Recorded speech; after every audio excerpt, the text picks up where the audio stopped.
6 Minute English from bbclearningenglish.com. Hello, this is 6 Minute English from BBC Learning English. I'm Neil. And I'm Beth. If you're deaf or hard of hearing, watching television would be impossible without subtitles. The words of dialogue added at the bottom of the screen explaining what the characters are saying. Subtitled captions aren't only for dialogue.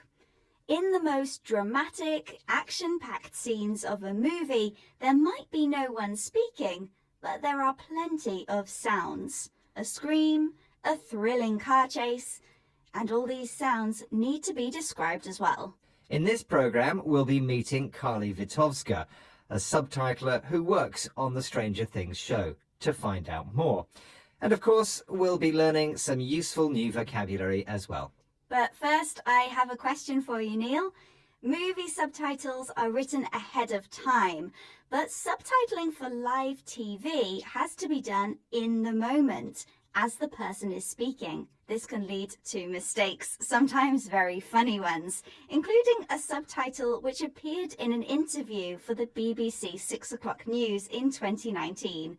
But what did the subtitle say? Was it A, we can't allow Spider-Man to become Prime Minister?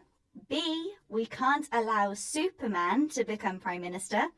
Or C, we can't allow Batman to become Prime Minister? I guess the subtitling mistake involved Spider-Man? I'll reveal the answer later in the programme. Of course, it's not just deaf audiences that subtitles help.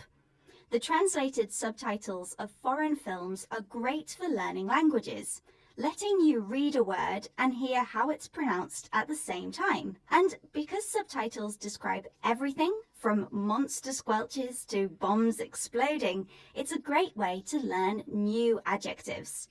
Here's subtitler Carly Witkowska explaining to BBC Radio 4 programme Word of Mouth how her choice of adjective creates emotion for the viewer. It depends on the genre and depends on the shows. And so if you have a very upbeat sort of period piece where the music is very jaunty, like you would use the word jaunty to describe the music, it's creating an idea of what a sound is like and using a very, very descriptive word in order to do so. Carly bases her descriptions on the film's genre, a style of film, music or book with its own particular set of features.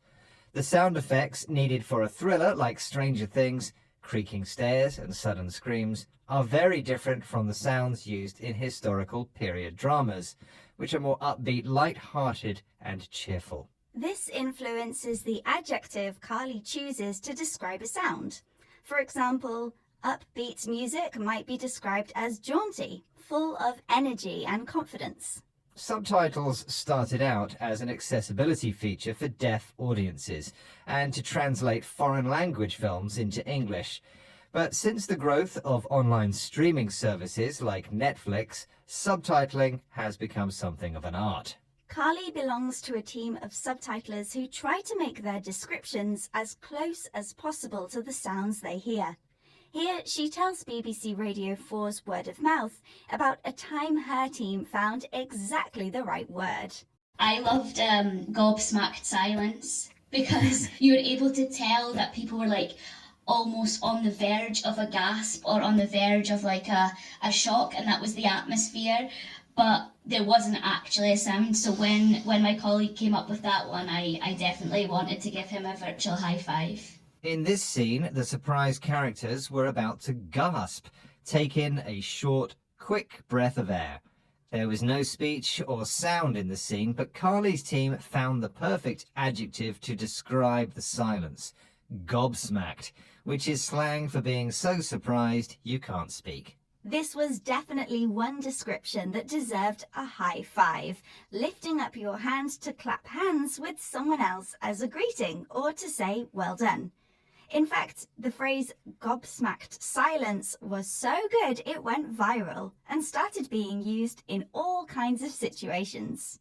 Maybe gobsmacked was how the viewers of that TV news programme felt, you know, the mistaken subtitle you asked me about in your question.